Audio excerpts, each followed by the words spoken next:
Some of the amazing things about bats is they're one of the longest living mammals for their size. They're one of the only mammals that fly. You can find them around the world in every continent except the Antarctic. And we have 8 to 10 bat species that actually live in our local area here.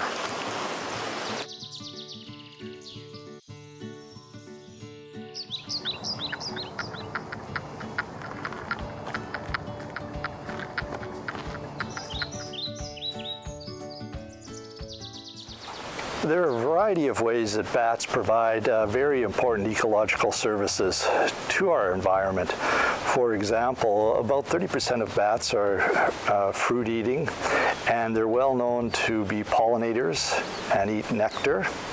So in terms of protecting and maintaining fruits and forests, they provide a real value. Locally, bats are amazing insect pest controllers. And the more bats you have, the less pesticide you actually have to use. And particularly in agricultural services, they're finding a lot of value for farmers to have bats in their local area. In order for bats to survive, they rely on 3 or 4 key habitats. And in this local area, for example, you have this beautiful wetland that we're beside. Watercourses, they're essential for bats drinking and for foraging for supplies for insects. They also need a place to roost, so they need tree cavities. They sometimes use buildings or attics. And those places have to be quite quiet, and they must feel protected. So in summary, what they really need are what a lot of other animals need.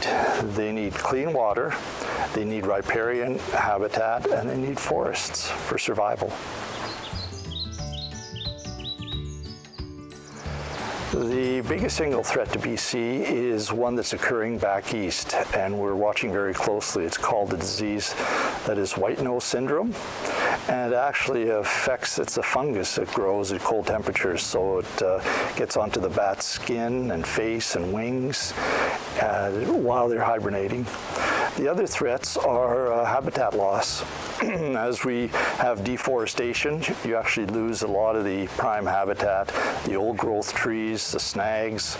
That threatens their survival. The other issue is the use of pesticides, which can directly affect a bat if it happens to be sprayed on, or it reduces the food sources for bats. There's a variety of ways. One of the easiest is you can participate in a volunteer bat count. You can join a park association and learn about bats and start up your own little bat group. You can reduce the use of pesticides in your gardens and lawns.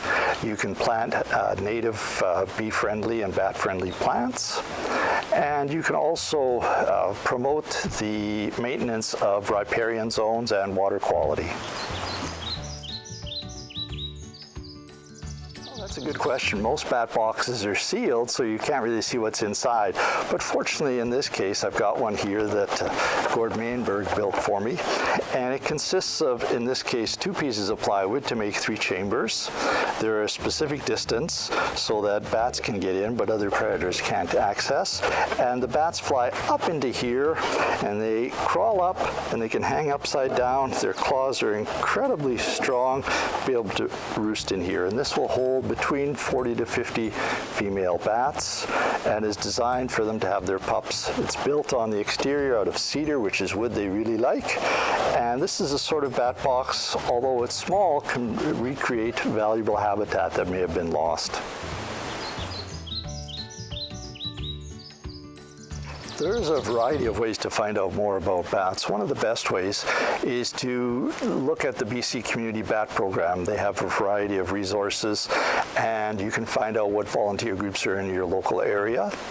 The other thing that you can do is you can look to building a bat box and putting one up. And again, the BC Community Bat Program has information.